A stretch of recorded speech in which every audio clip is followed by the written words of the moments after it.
This program is brought to you by the following non-paid sponsors: the League of Extraordinary Beings, the Society of Poor Knights of the Multiverse, Battle School, the Deployed from Detroit School of Leadership and Madness, the Society of the Pale Horse, the Curiodrome, and of course, viewers like you.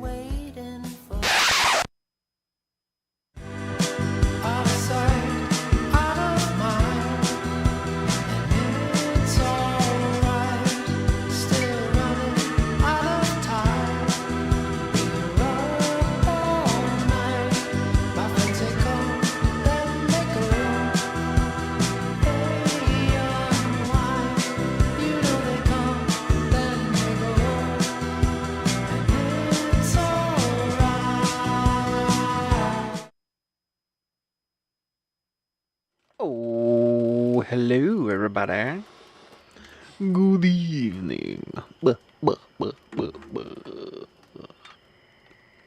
Hi, I'm Jenny Durden. That answers the first question. The second question is, we're going to be talking about leadership. We have been for the past 14 episodes. Oh my word. Thank you for hanging in there if you have been. Thank you for joining us if you are. Thank you for coming back if you are. I get it. It's a lot, and I'm stoned. And sometimes that makes it fun, and sometimes that makes it difficult as fuck to understand what I just said. Luckily, it doesn't seem like that's most of the time, but it definitely seems like there's a few cases where it's like, okay, Stoney, get your shit together, and let's dip back into English if we could. Sorry. However, this is just a passion project kind of thing. Passion's the wrong word. If it was a passion project, I'd tell people about it. I do from time to time. If you've heard about this, it's because I've told you. Because you saw a link on, Discord or Instagram, probably. Or somebody told you. Maybe on YouTube. I don't know. Who knows? Anyway, gang. So, my name's Jenny Durden. I'm a former Staff Sergeant in the United States Air Force. That's what... Oh, look. The microphone is, blocking it the whole way through. You can see this. Look! Dee-dee-dee! But yeah. I got my Air Force shirt on even. I cut it down for a little bit of cleave. What can you do? We have been discussing the Army Field Manual 22-100. Reason being, these 15 episodes of Who is Jenny Durden, which I think the real podcast, I say real, I think at some point we're going to actually do a real thing. I think it's actually going to be a cooking show, which that'll be fun. I was a chef and a cook for a long time. In addition to all the other bullshit I've done. So that'd be a fun way of doing it. And then you can learn a couple things. We could do dips. But I also did PME, Professional Military Education. I did a lot of in-house stuff, career-based things for places I worked, kind of stuff. And then leadership. Specifically, I would say my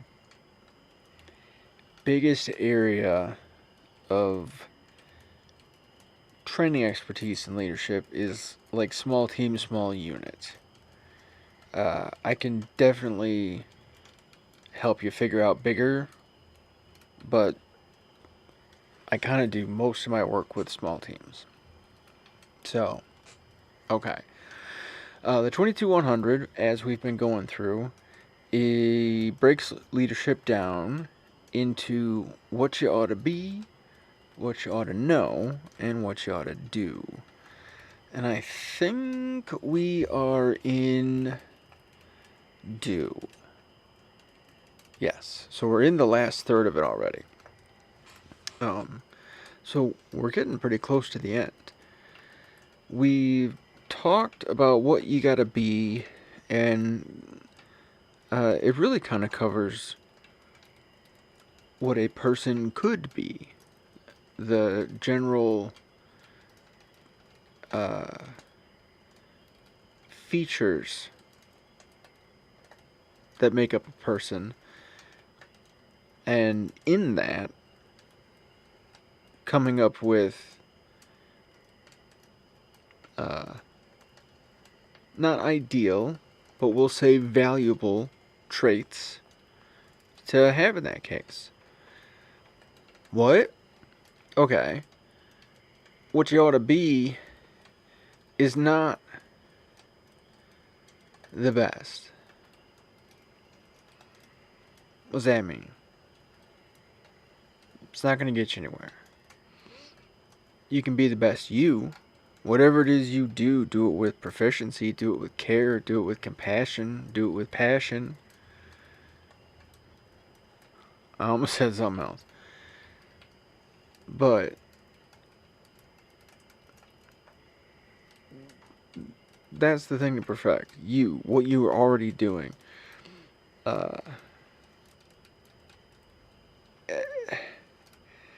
And that's going to sound kind of confusing to people looking outward from the civilian side into the military, because a lot of times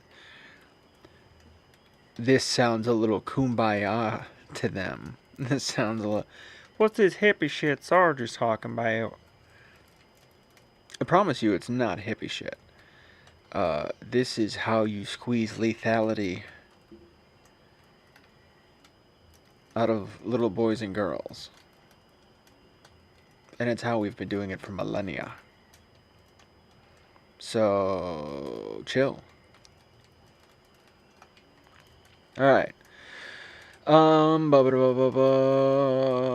Last episode I got too high. Not for me, just for this. Like, I didn't know what the hell I was doing from moment to moment. And this one I got a little bit high. Oh, that's, I don't know. Did I already say that part? Two things. Note, before we get started again. One, I smoke a lot of pot. Especially before this show, as kind of like, a gimmick to, an experiment for me. I've never taught this class stoned. That's basically there. Two, I have complex PTSD. Not bragging, but what that means is, from time to time, I black out. That doesn't mean that for everybody, but in my case, I black out from time to time. Then I kind of go on autopilot for a sec. You'll see. It'll happen. I'll be okay. It is weird. It's gonna be alright, though. Okay. So let us swing into every sergeant's favorite tool. What, do you think I was gonna say? A rifle or a sword? Look at this little spider. Look at this little critter. Can you see him? Oh, yeah. Hey, you. Hi, buddy. You know it's bad luck to kill spiders? It's already raining. I don't want to cause thunder. Alright. Every NCO's favorite tool? PowerPoint slides. I'm so sorry. Supervising and evaluating is where we are now. We left off with making decisions and solving problems. We talked about the problem-solving process and bringing your people in on it, so that the whole unit is better informed. We talked earlier into that, about von Steuben's early recognition that American troops just perform better when they know what the hell's going on. If you give them the reason why they're doing the thing, they'll stay and do the thing as long as they can. So supervising and evaluating. Supervising means keeping a grasp on the situation, ensuring that plans, policies are implemented. Yeah. Supervising is your span of control in action. And if you have the ability to, and we'll get into this here, okay? I'm probably cutting myself off. Supervision includes giving instruction and continuously inspecting the accomplishment of the task. Correct. Over supervision stifles initiative, breeds resentment, and lowers morale and motivation. There is a big difference between supervision and, let's call it, surveillance. If you're measuring how many sheets of toilet paper they use, that's not supervision, that's you being a monster. Under supervision can lead to frustration, miscommunication, lack of coordination, disorganization, and the perception that you do not care. It also leads to acting out. All of these things, and I'm not talking about toddlers and puppies, but I am. Human beings, regardless of age and regardless of ego, all function very similarly. And imagine over-supervising anyone for any kind of task. You know, if you're sitting there going, well, did you do that? Did you do that? Did you do that? Did you do that? Micromanaging, it starts to breed resentment. If you start getting too personal, where you're supervising how they do things outside of the workplace, that's creepy as shit. It's also not necessary. It's also not going to add to your productivity. No. Productivity only gets boosted if off time is off time. You have to charge your batteries, dickhead. Leave it on the charger. If you go and check it every few minutes, it's going to take a lot longer to charge. Leave it alone. It'll do its thing.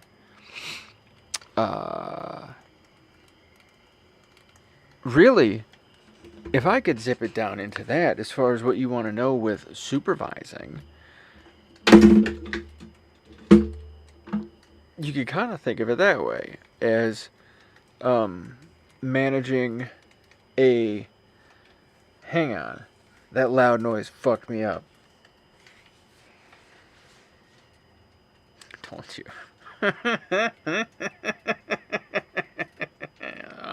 Fuck. Okay, the rain in Spain does something in the plane? No. Supervising means making over, under, we were talking about over, and batteries. That's not like that.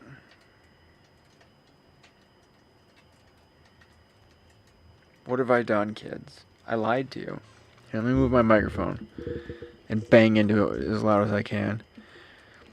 I have such a bad habit of that. Diddly doo doo doo. I don't want to, the reason I'm shutting up for a moment is because my head's going faster. I'm reaching for another, thing to think for. But also,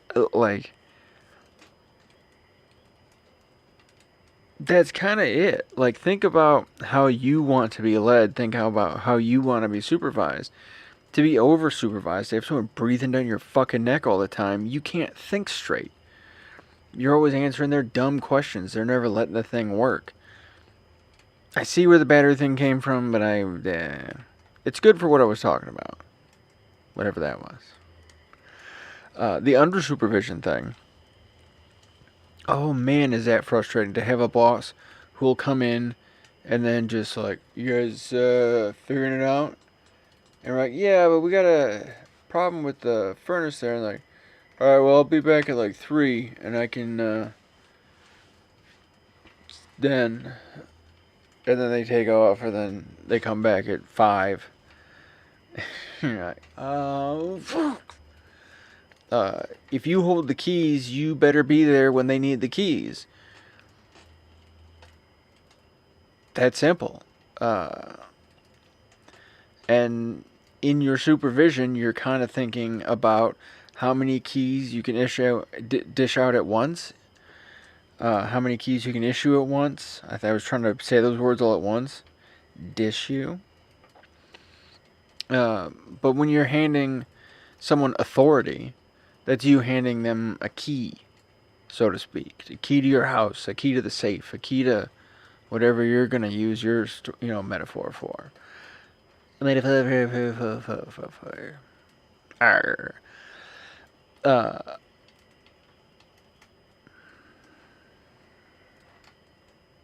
did it again. I think that time it was the pot. I don't think that... Because I don't have any pirate PTSD. I don't... That'd be fucked up all of a sudden. This is where I have the flashback to like... Oh, no wonder I don't like going to the Bahamas. I've never been, actually. That I remember.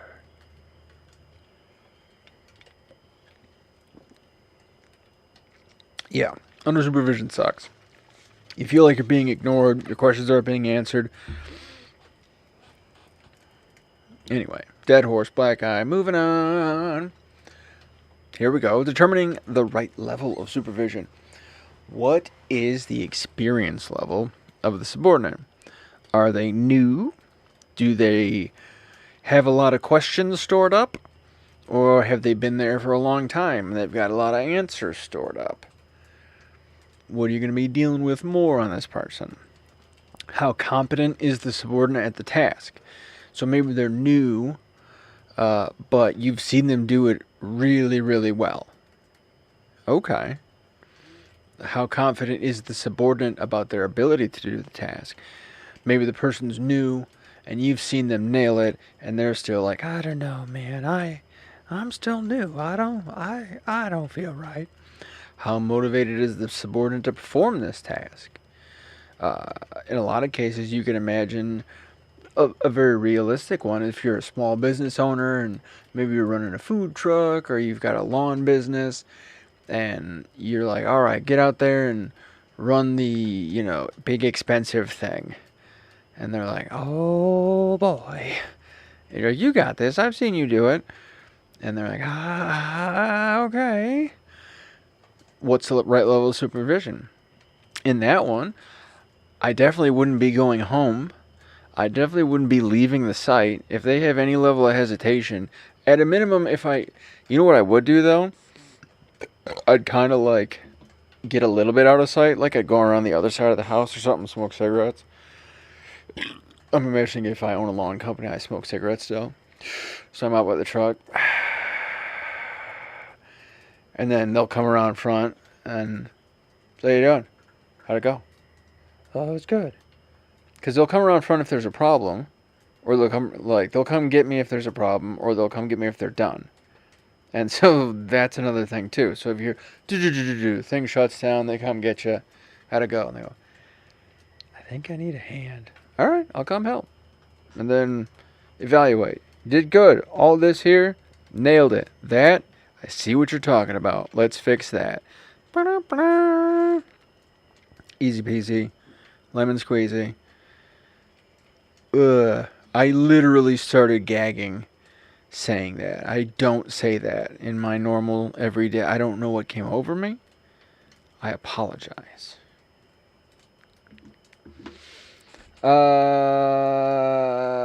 Yeah. Next slide, right? Whoa, look at all these words. Supervision has a major effect on building trust within your unit. It does. Enough that I'll say it for real. Supervision has a major effect on building trust within your unit. It's mommy, daddy. If you're there, think about, are they gone? Are they there? How do you remember your folks? Were you a latchkey kid? Wink. Supervision is that. Ensure your subordinates understand how and why you intend to supervise them.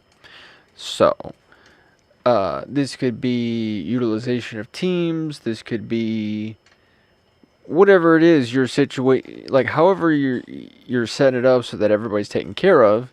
Make sure everybody knows this is how we take care of people, and this is our take care of people system.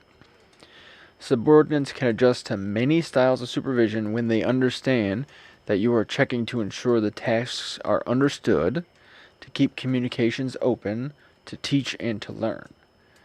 Okay, what's that mean? Adjusting to different styles of supervision.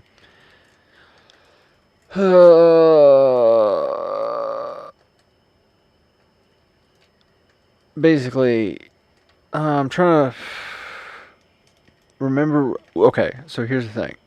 This does mean one thing, but I'm trying to remember if I made it mean two things. I'll just tell you. And I'm dyslexic as shit, and I should have wrote this as just like, hang out. Just like 2 words or something, you know? Subordinates can adjust. Understand that you are checking to. Oh, they'll deal with your bullshit if they'll deal with you if they know there's a reason for it. One, but if they know that reason is because you're there supervising and evaluating, and this is how I do it. I'm very sorry. I'm a very anxious person, and I like to kind of be on scene, and I'm going to ask you questions, and I'm going to come in from time to time, and I'm not going to ask you questions all the time, and I'm not going to. I've had bosses like that where they ping and ding ding ding ding, but you go, hey, go ping outside. I'll come tell you, okay? And they go, okay. That one smoked too. But yeah, I understood what was up. I let them do what they got to do. You need a routine. Hang on. Evaluating is part of supervising. Yes. It includes looking at the way troops accomplish the task, checking firsthand, and inspecting. Yes. Watch them do the thing, and then go see the thing they did, and look at the thing they did, and bang it against the table, and taste it, or whatever the hell it is you need to make sure it's good. This is how you get people from apprentice to journeyman to craftsman to master. Like, show them piece by piece. When you find flaws as you're inspecting and evaluating, show them. Show them, here's this. We've got to fix this. What the hell is this? This part's broken under here. This is not supposed to be broken. Fix that. Bring it back. Amazing. You've done terrific. Whatever. Like, don't just pass fail that being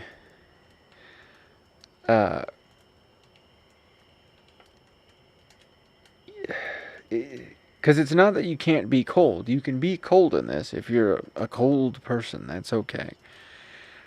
But that's not. This isn't the same as warmth. Like, compassion can exist without warmth and without cold. It can sit in the middle. And you want to be compassionate. Understand that suffering can hit a lot of people, and that suffering beings sure do suffer. That's compassion. Is just knowing that and keeping that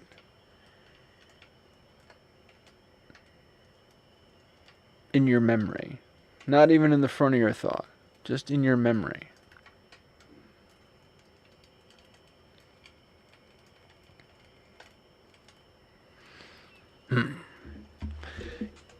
Oh, how did that sound? I banged into that. I need to raise this up or lower me. That could be. You need a routine system for checking on things that are important to the mission.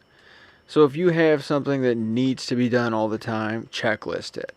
This needs to be done daily. Pop it on a checklist. This needs to be done every month. Pop it on a checklist. This needs to be done every year. Put it in a letter.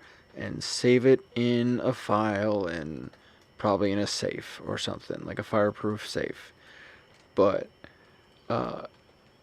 get it down. Have it so people know, like, okay, my annual report's coming, my monthly report's coming, my whatever.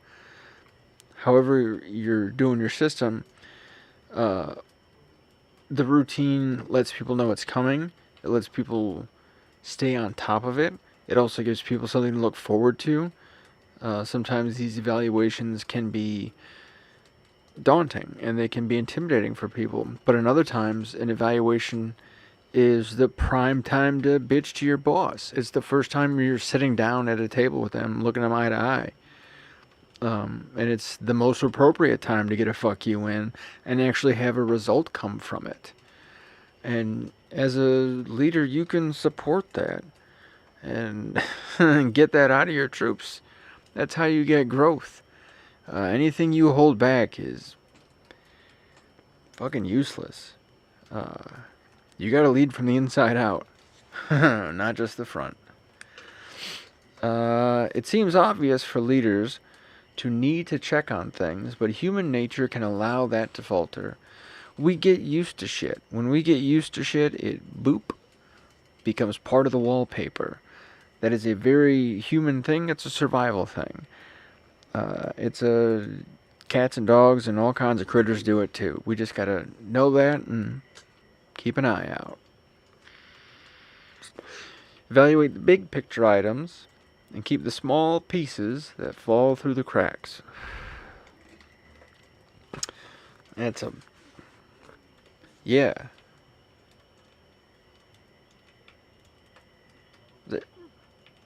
What? Evaluate the big picture items. And the small picture. Oh, I thought this was like 2 action items. No, it's 1 action and 2. Okay. Yeah. Evaluate all the shit. Big ones, little ones. It's all part of it. 100%. Don't skip. Don't go for most of it.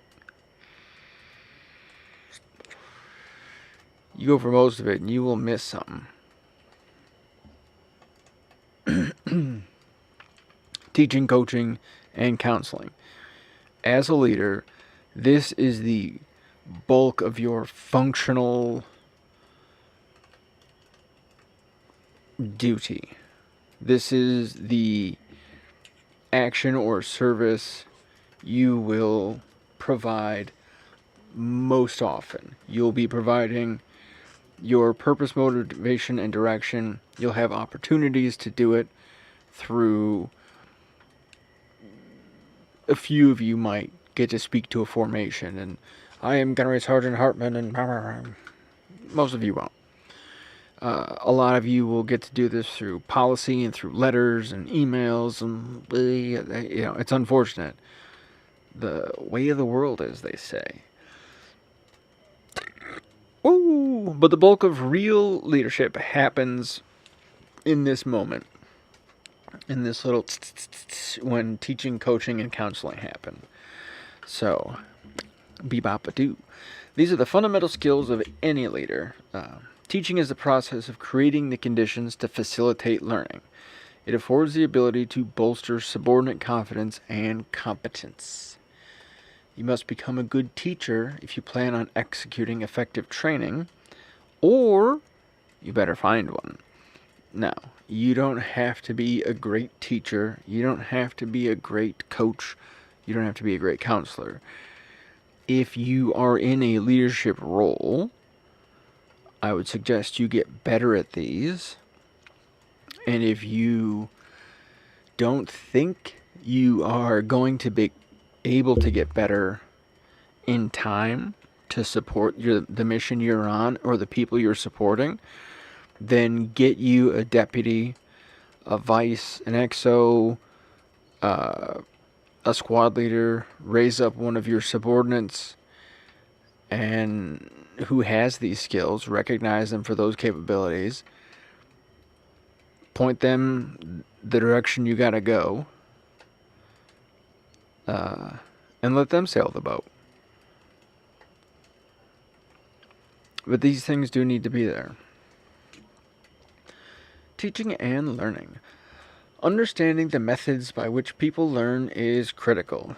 Okay, so there was this thing for ages where people were like, I'm a kinesthetic learner, I'm a synesthetic learner, I'm a magnitudoodle learner, something. That all came from an Australian janitor who made it up, and then somebody heard about it like at a school board meeting, and then like it's all hoopla and horse shit. Those are methodologies by which people learn. People have preference, but you're not.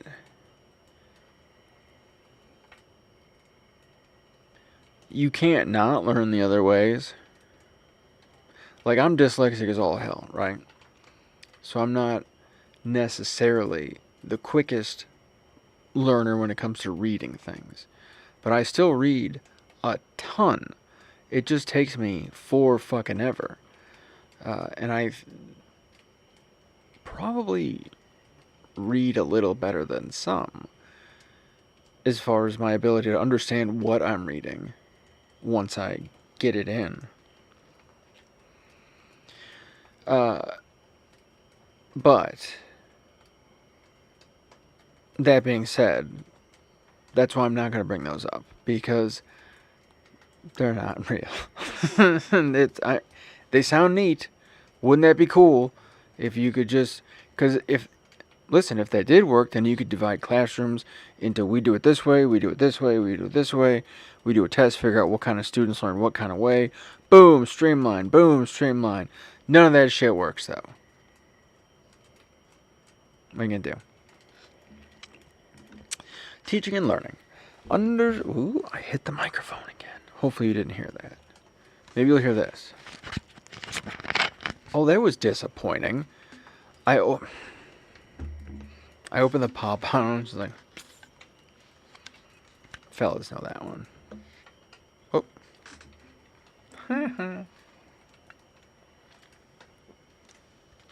People learn by the example of others. More than anything else. Drawing pictures, reading books, watching porn, whatever. People learn by the example of others. All of those are examples of human creativity, human expression, and then someone interpreting it, perceiving it and interpreting it. Learning by example. If you're learning from Kurt Vonnegut, you're learning from Kurt Vonnegut's example. If you're learning from Quentin Tarantino, you're learning from Quentin Tarantino's example. His examples, well, there's a few examples where, woo, let's stick to the film, huh? But they also learn by forming a picture in their mind of what they're trying to learn. So they're going to, in their mind, they can visualize the world they've known before as if it were a big box of Lego sets. And as you tell them new things, they can pull those Legos together and try to build this new thing. But they'll always be limited in some way to forms that they've had before. They learn by gaining and understanding necessary information. Duh. Sometimes too much information is just that. It's too much. It's daunting. There are times where I'll preload information on a person, where I'll say something in such a way that they can use half of it now and half of it later, like 5 years from now, and they'll, oh shit. It's weird, but it's useful. Oh, application or practice. That's a big one. The biggest, though, are example of others and practice. And through those two, through the example of others, you develop the technique. And through the practice, you get proficiency. And then bing, bang, boom. So doing, seeing, feeling, hearing, thinking, those kinds of things. Whoa, whoa, whoa. All right. Conditions for learning. Student must have a teachable attitude. This is where you hit them. No, I'm just kidding. Don't hit them, please. Don't think I was... Students must have a teachable attitude. This means they're... Ooh, I'm getting tongue-tied. Guys, I'm getting tongue-tied. Gotta be witty, witty, witty. Witty, witty, witty. They must be ready, willing, and able to learn. And you need to provide, or you may need to provide additional purpose, motivation, and direction to put someone on the right path. So, someone's got to be ready to learn. They're like, I want to be a chef. And that may sound like they're ready to learn. No. That sounds like they want to become a thing.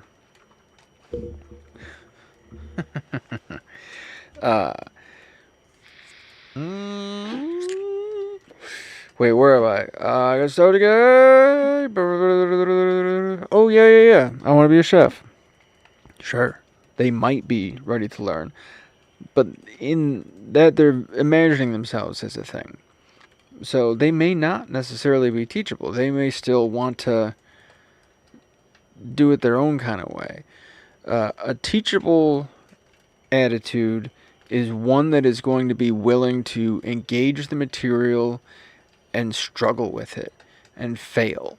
Somebody who can get their butt kicked and stand back up and go, okay, that was crazy. Let's do it again. Ooh. That is what a teachable attitude. That's someone I can teach because they're going to learn. It sounds very fighty again. Don't hit anybody. You may need to provide additional purpose. Yeah, you got to lead these people. Duh. But sometimes folks aren't ready to take on information. Either because they think they can't, because they think they don't need to. Some goofy fucking reason. Assuade them of that. Get them on the right path. Boom. Learning. Demonstrate the benefit of learning the material. This is kind of big. I hear from people all the time, and it's they're like, I don't use nothing I learned in school. I'm like, I use a ton of shit I learned in school.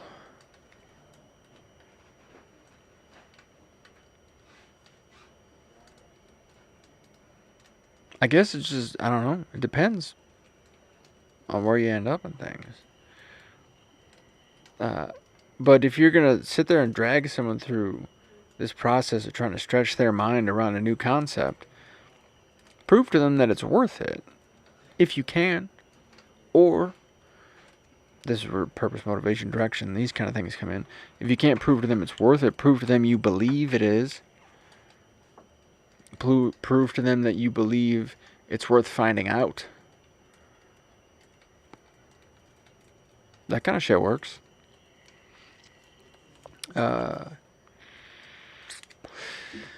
Plus, if they learn the stuff, they're going to get better at it. It's going to increase competence. Boom. That increases confidence. If you do better, you feel better. That's just right there. Then you get promotions, then you get jobs, then you get the khakis, then you get the girl. Increases safety and survivability. That too. If you got someone who's not very ego-driven, you might listen, and they're a nervous Nelly, hey, you're going to die way less if you are better at your job. That's a statistical fucking proof in most career fields. There's few career fields that when you do better, you die more. Except for like... Nah, I'm not going to make that joke even.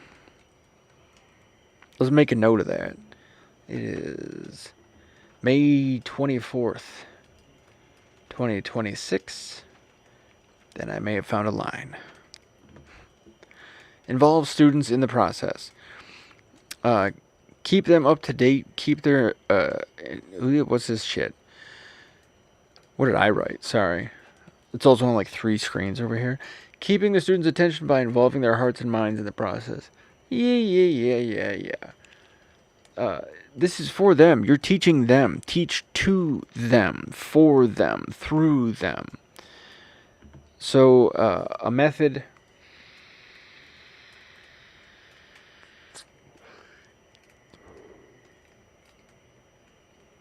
This was just nicotine. This is just a robot penis. A method, as I say, robot penis, and then jump right into Gurukala. I believe that's what it's called. Gurukala, Gurukali. Sanskrit, I don't read it. But it's a methodology that a lot of Indian colleges came out of like thousands of years ago. It's what Buddhism, its main method of teaching throughout the Sangha. Yes, brain jumped. Where that comes, basically, one person, you sit there and teach about 5 to 10 people, and you teach them the official thing by the book, and then you teach it in your words, and then you have them teach it back in their words. So there's 3 steps. They got to repeat it out of the book. They got to paraphrase it, like copy your paraphrase, and then they have to paraphrase it themselves. This is also how like oral traditions and things were passed. And so there was always a core that was always passed. This is the main story, this is the main story, this is the main story. And then this is my interpretation of the main story. And then this is my interpretation of the main story. And so there's this myth that a lot of oral history is somehow very fluid because it's being passed on. Well, the methods by which it's being passed on actually cause it to be far more stringent and strict, because it's a bunch of people sitting and learning the lyrics to the same song is oftentimes how it's kind of taught. That's where a lot of these chants come from, and etc., etc. That being said, you're learning and you're teaching. Since ancient times, the best way to do is just get a few people together and just talk it out. Explain it. Show them what you gotta show them. Tell them what you gotta tell them. See if they understand. That is teaching. If you have a purpose and intent, that's better teaching. You can get a curriculum going, you can do a schedule, you can... all that other shit. Yeah. You're trying to transmit your knowledge to another being. That's fun language too. So yeah, there is going to be an involvement of your people. Just in how you consider how you're going to talk to them. What words you'll choose. Are you going to talk like a hillbilly? Are you going to talk all professional like? Are you going to talk however the fuck you talk?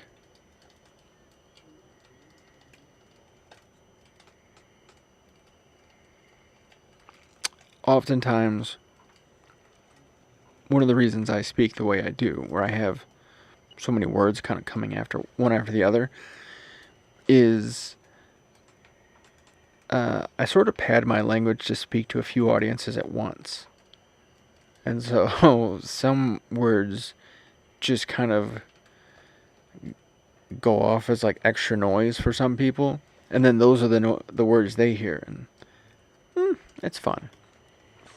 But that's something that came about naturally as a result of me teaching for so long and teaching so many different people and trying to get so many different rooms of people to understand things.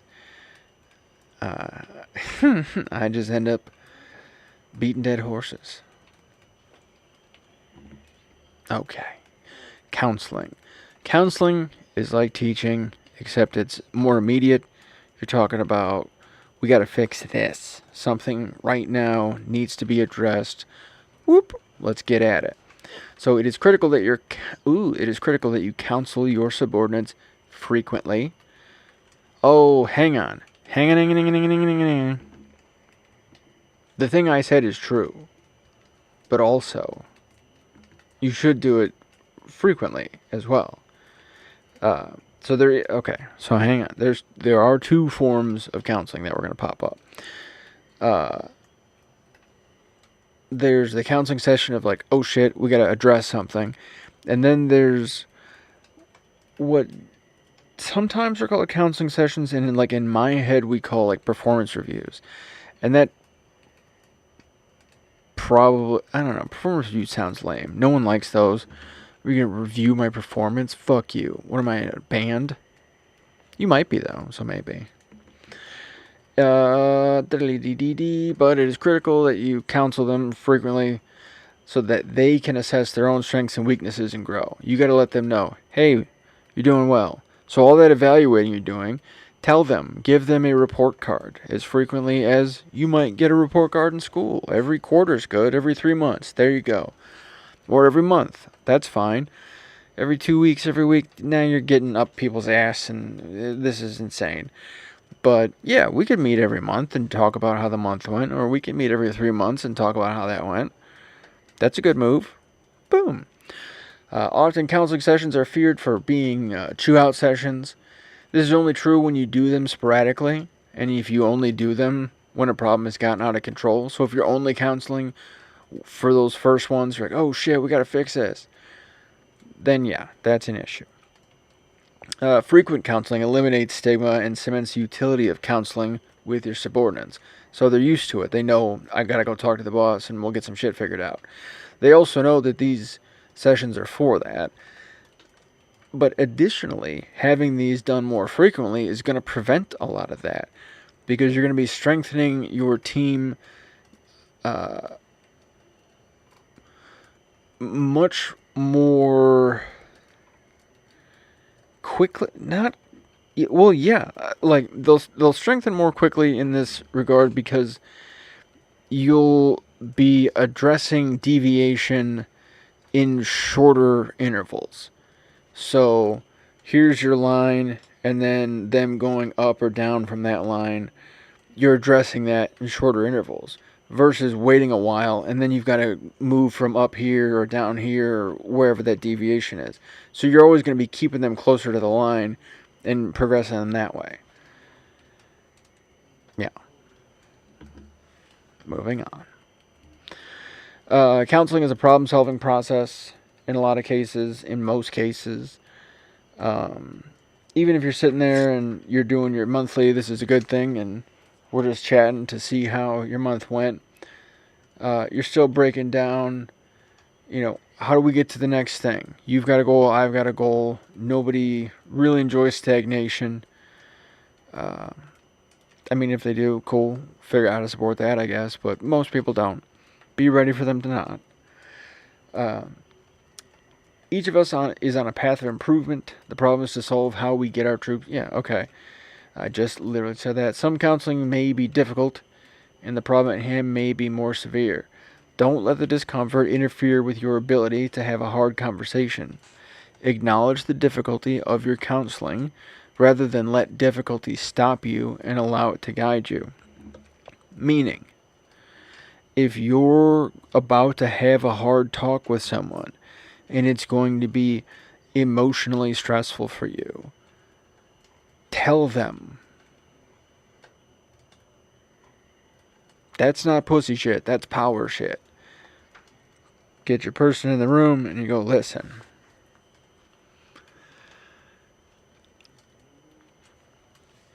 I'm really going to have a hard time doing this.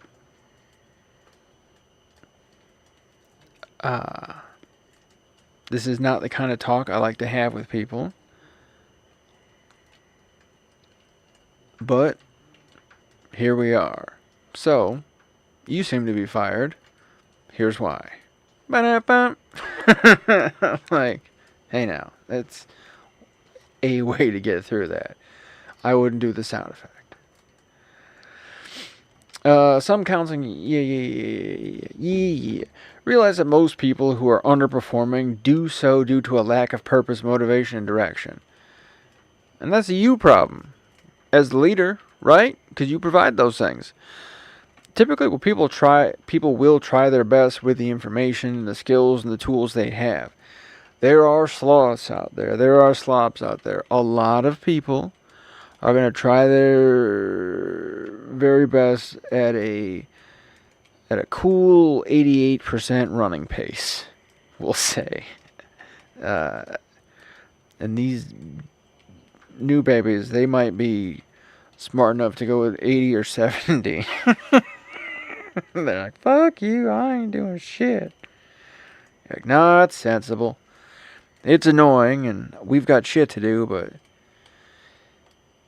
yeah, they set the fucking world on fire. You guys are right. Greta! Realize that most people... mistakes are made in absence of information, and very rarely out of malice. Yeah, very few people are fucking up to fuck up. Very few people are like, oh. It happens all the time. Enough that you've seen it happen. And it happens every day. La, la, la, la, la, la. However, most people are sleepy, meaning well, and just like, oh, shit. Do you know how... I had this talk with my buddy the other night. But do you know how many people died throughout history? And... just to the words like, oh, or something like, oh shit, oh no, oh, fuck, and then 1,000 dead, 100 dead, 12, 2, 3, 9, millions, whatever the word for uh-oh has been for the past millennia, just that face, and then like, oh no.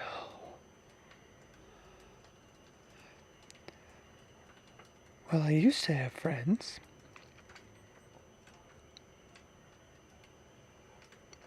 Oops. Yeah. That is me admitting that a lot of mistakes can become catastrophic fuck-ups. And can still cost you a lot. And can still cause you a lot of genuine anger. You can be real fucking mad. I think in those instances, even then, like if I'm so angry that I shouldn't be talking, but I don't have a choice but to be, I'll kind of say that. I'm like, I am out of my fucking mind, and I'm probably going to say 2, 3 things I regret, but here's the first 4. What the fuck was that? Ba ba ba ba ba ba ba ba ba. It is what it is. Lead from the inside out. I think I just came up with that today. And now I'm going to remember forever and ever. Or forget immediately. Counseling skills. Identify the performance that needs improvement. Don't just run people through remedial full sets of training if they don't need it. Give them targeted shit. This is, hey, let's go fix this. It's like tuning a guitar string. Just tune the string that's out. Listen to your subordinate's perspective on why they aren't meeting expectations. Ask your person, hey you, what's up with this? You're here every week. You've been through the same class as everybody else. Why aren't we getting this like they are? Acknowledge and validate their thought process. Like, well, I get nervous and this, that, and the other thing, and da, da, da. Okay. I can see that. This is a complicated set of things. A lot of responsibility. Nervousness is understandable. We're going to have to overcome that a bit, though, aren't we? Clarify cognitive distortions. You've got this. All those people have the same things to worry about, and they're moving past it. That's not to say your worrying is not valid. It's just I know you're well capable enough of moving past it. Get out there and fucking get it done, kid. Leave every session with a solution. Boom. Just like that. But do we want to... where are we at? Beep, beep, beep. Yeah, okay, we'll do training and then I'll wrap it up. Because it's getting 11:55 and motivation doesn't necessarily... yeah, okay. Train how you fight. That's right. Training... the ideal of training is that you're inducing muscle memory. You're giving them something to remember in those moments when their brain isn't going to work. Training is going to give people jargon and thought processy kind of shit. But in the service, the goal of training is to get these things programmed into you. Woo! But not in any kind of negative way. There's definitely layers of negative programming, we could say. But in the training,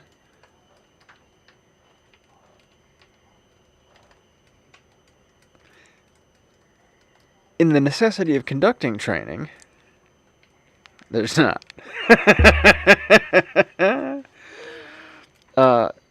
Train how you fight.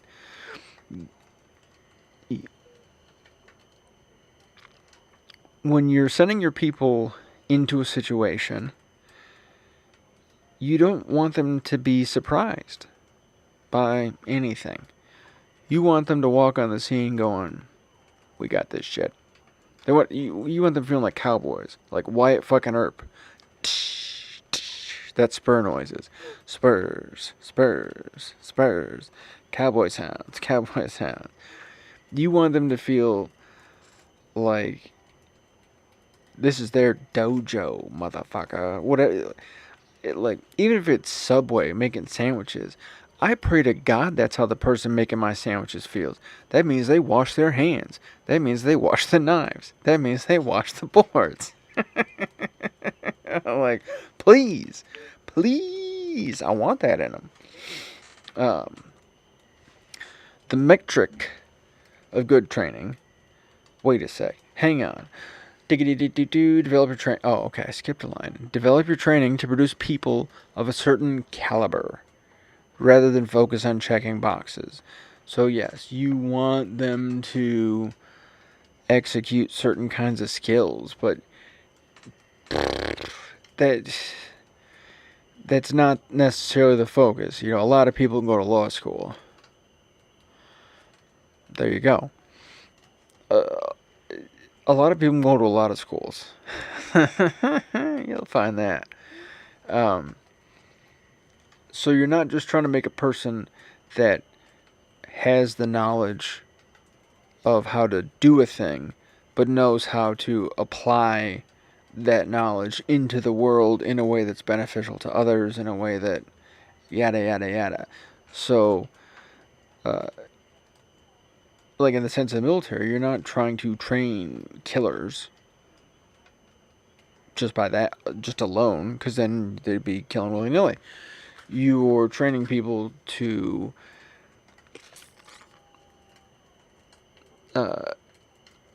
take on that responsibility if and when the time comes.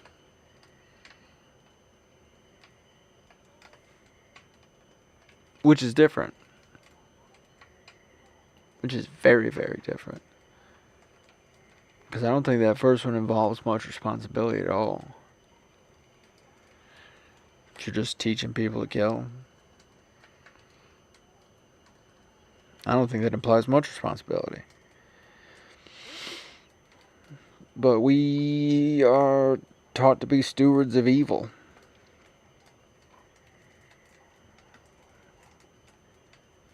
Have poison injected into our hearts, so that way we can carry it into hell ourselves.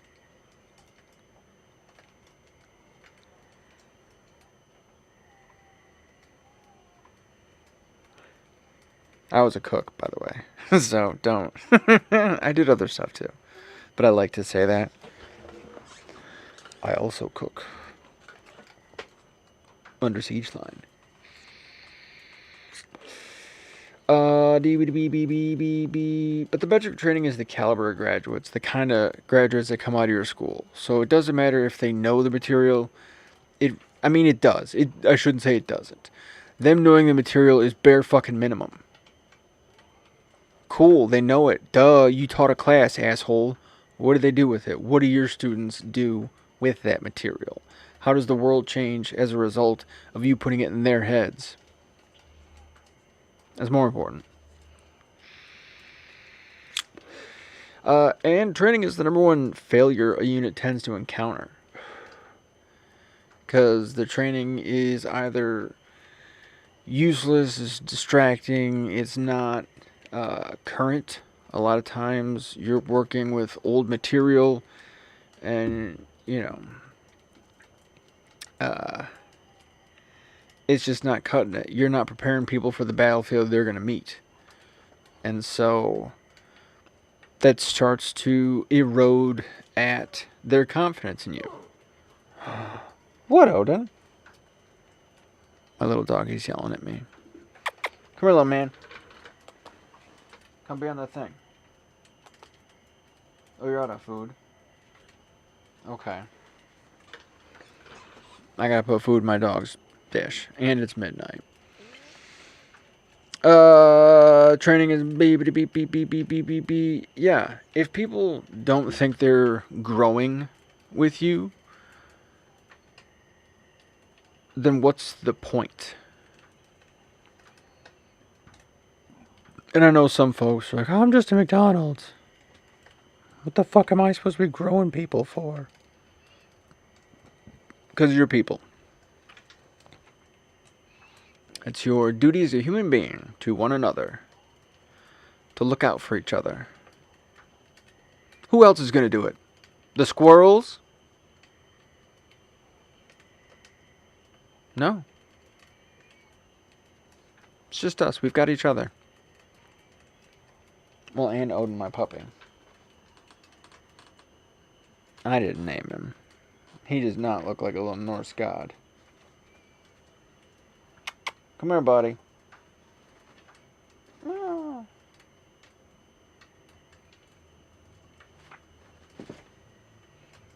Little fatty was having a hard time jumping in the bed. Well, gang, it's Memorial Day. It is now.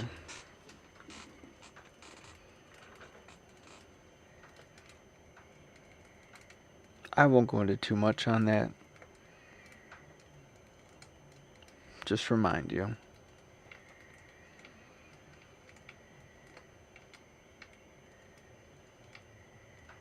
I got a lot of remembering to do tomorrow. I got a lot of family here this weekend. There are 8 people here right now, plus the 3 dogs. And we're going to have 4 more tomorrow. I'm excited.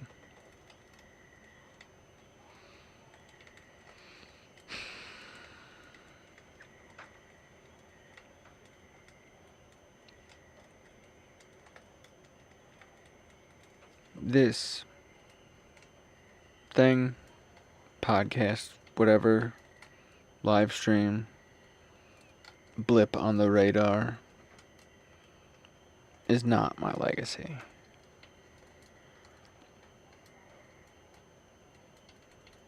But, that being said, me being aware of what my legacy actually is,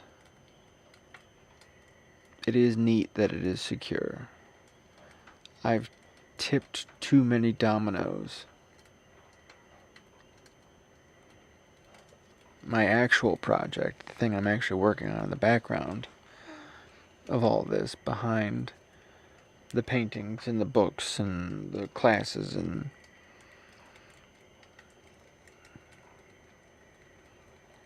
the real thing's coming. The real thing's here. But the next phase is coming. And we're gonna take over the fucking world. Will be nice. Good night.